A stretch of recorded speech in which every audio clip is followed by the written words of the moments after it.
નમસ્કાર ખેડૂત મિત્રો, જય કિસાન જય ભારત। ખેડૂત ભાઈઓ, આજે 31 તારીખ ઓગસ્ટ 2024 આજના દિવસે મોટા ભાગના આપણા ગુજરાતના, સૌરાષ્ટ્રના, કચ્છના વિસ્તારોમાં થોડું વાતાવરણ સુધરી રહ્યું છે એવા સમાચારો આપણને મીડિયા તરફથી મળી રહ્યા છે। હવે જ્યારે વાતાવરણમાં થોડો સુધારો આવી રહ્યો છે, વરસાદ ઘટી રહ્યો છે, પવન ઓછો થઈ રહ્યો છે, ત્યારે આપણા ખેતરોમાં અત્યારનો જે પાક છે એમાં જે નુકસાન છે એ નુકસાનને કેવી રીતે આપણે સુધારી શકીએ એના ઉપર આપણી નજર દરેક ખેડૂતની લાગેલી હોય છે। સૌથી અગત્યની જરૂરિયાત અત્યારે જે કાંઈ છે એ કપાસના પાકની સારવારની છે। કપાસનો આપણો મોટા ભાગનો પાક, અને ખાસ કરીને જે આગોતરો કપાસ ઉગાડેલો હતો ખેડૂતોએ, અને જેમાં ઝીંડવાની સંખ્યા વધારે થઈ ગઈ હતી, આ બધા પાકને પવનના કારણે ખૂબ નુકસાન થયું છે। છોડવાઓ લગભગ આડા પડી ગયા છે। હવે આવું જ્યારે થાય છે ત્યારે ઘણી વખત આપણે સૌ જાણીએ છીએ કે આમ કરો, આમ કરો, આમ કરો, આ દવા નાખો, તો આ બધી જે સલાહો છે એ સલાહોથી સાવધાન રહેવા માટેની ચર્ચા આપણે આ વિડીયોમાં કરીએ છીએ। મિત્રો, સૌથી પહેલા દરેક ખેડૂતને સ્વાભાવિક રીતે સમજાય એવી વાત એ છે કે કપાસમાં કોઈ રોગ નથી।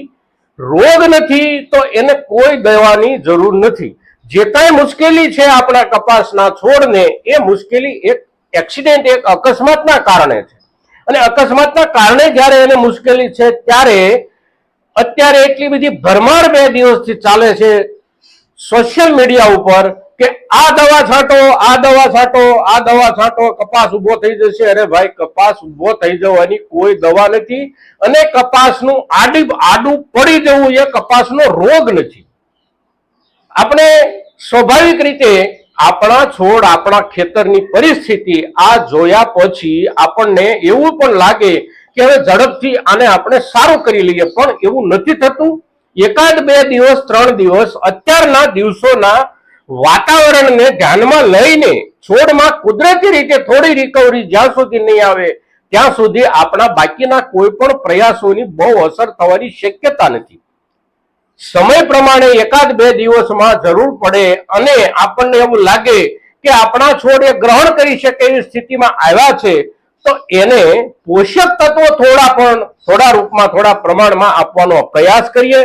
અને પોષક તત્વો આપવાનો જ્યારે આપણે એમાં પ્રયાસ કરવો છે ત્યારે પણ એ વાતનું ધ્યાન રાખીએ કે એને વધારે નુકસાન ન થઈ જાય એવી રીતે આપણે એની સારવાર કરવાની છે। અત્યારના સંજોગોમાં અકસ્માતના કારણે એની જે હાલત થઈ ગઈ છે એ હાલત એવી છે કે એને આપણે રાતોરાત સુધારી શકીએ એવું બની શકે નહીં, અને તેથી રાતોરાત સુધારી લેવાની જે કાંઈ વાતો આવે છે, આ દવા છાંટો આટલો બધો ફાયદો થઈ જશે, આ ખાતર નાખો આટલો બધો ફાયદો થઈ જશે, આ બધું શક્ય નથી। અને તેથી એ વાતોમાં આવ્યા વિના આપણા છોડને જે કાંઈ માર લાગ્યો છે એ મારમાંથી બચાવવા માટે આપણા તરફથી જે કાંઈ પ્રયાસો થાય એ પ્રયાસોની શરૂઆત પણ આપણે ત્યારે જ કરવાની છે જ્યારે આપણા છોડ કુદરતી રીતે થોડા સુધરવાની દિશામાં આગળ વધે। સુધરવાની દિશામાં કુદરતી રીતે જો છોડ આગળ નથી વધી શકતા આપણા, તો આપણી દવાનો કોઈ અર્થ નથી, આપણા ખાતરનો પણ કોઈ અર્થ નથી, સિવાય કે છોડને વાતાવરણની થોડી અનુકૂળતા બને। સામાન્ય રૂપમાં તડકો પડે, વાદળછાયું થોડું વાતાવરણ રહે તો ઘડીક તડકો, ઘડીક વાદળ, ઘડીક તડકો, ઘડીક વાદળ, આ પ્રકારની પરિસ્થિતિ જ્યાં દેખાશે, જ્યાં રહેશે, ત્યાં છોડમાં જલ્દી રિકવરી આવશે। સીધો કોઈ વિસ્તારમાં આખો દિવસ સતત તાપ રહેશે, વધારે પડતો તાપ રહેશે, તો પરિસ્થિતિ જે છે એમાં સુધારામાં વાર લાગશે। અગર તો કેટલાક છોડ ખરેખર જતા પણ રહેશે, આપણી સારવારના હિસાબથી પણ જતા રહેવાની શક્યતાઓ હોય છે। અને તેથી અત્યારના સમયમાં નાજુક પીરિયડમાંથી આપણે જ્યારે પસાર થઈ રહ્યા છીએ ત્યારે કોઈ પણ પ્રકારની ઉતાવળી સારવાર કરવાનો નિર્ણય કર્યા કરતા એને કુદરતી રૂપમાં રિકવરી કેટલી મળવાની જોગવાઈ છે એનો અભ્યાસ એકાદ 2 દિવસ નવા વાતાવરણનો કર્યા પછી આપણા છોડમાં જે કાંઈ કરવા જોગ લાગે એ આપણે કરીએ।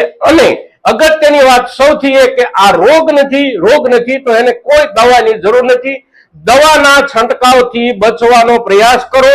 દવાનો જેને વેપાર જ કરવો છે ને આપણી પાસેથી પૈસા લઈ લેવા છે, એ જુદા જુદા મોડેલની દવાઓના એટલા બધા ડબલાઓ આપણી સામે મૂકશે કે આપણને એવું જ લાગવા માંડશે અને એવી વાતો કરશે કે આપણને એવું જ લાગવા માંડશે કે આ દવાનો પ્રયોગ કરીએ અને આવતીકાલે આપણો છોડ સારો થઈ જાય. તો આવી કોઈ શક્યતા નથી મિત્રો. કુદરતી અકસ્માતના કારણે જે કાંઈ પરિસ્થિતિ બગડી છે એને સુધારવામાં સૌથી પહેલી જો કુદરત આપણને મદદ કરશે તો જ આપણે એને સુધારી શકીશું. કુદરત જેટલી વિશેષ મદદ કરશે એટલા આપણે એને ઝડપથી સુધારી શકીશું. એટલે કુદરત કેટલી મદદ કરે છે, છોડને કેટલી રિકવરી કુદરતી કારણોસર આવી શકે છે એનો અભ્યાસ કર્યા પછી આપણે એની સારવાર કરીએ. અને સારવારમાં પણ કોઈ દવાની જરૂર નથી. સારવારમાં માત્ર એને પોષક તત્વો આપીએ. હા, એક વસ્તુ કે ફૂગની અસર દેખાય આપણને, જમીન પર દેખાય કે છોડમાં દેખાય, એટલે કે ફંગીસાઇડ્સનો એકાદ સ્પ્રે નજીકના દિવસોમાં આપણે કરીએ મિત્રો. તો કપાસનો જે પાક અત્યારના દિવસોમાં જે સ્થિતિમાં આપણો આવી ગયો છે એની ચિંતાને લઈને આપણે એક ખેડૂત તરીકે હડબડીમાં અને દોડાદોડીમાં કોઈ બિનજરૂરી સારવાર કરી અને વધારે નુકસાન ન કરીએ, એ કાળજી રાખવા માટેની જે આપણી ચર્ચા છે એ ચર્ચા આપણા મહત્તમ ખેડૂતો સુધી પહોંચે એ આપ સૌની જવાબદારી છે અને આ જવાબદારી આપ સૌ નિભાવશો. મહત્તમ ખેડૂતો સુધી આ ચર્ચા પહોંચાડશો એવી આપ સૌની પાસેથી અપેક્ષા સાથે જય કિસાન, જય ભારત.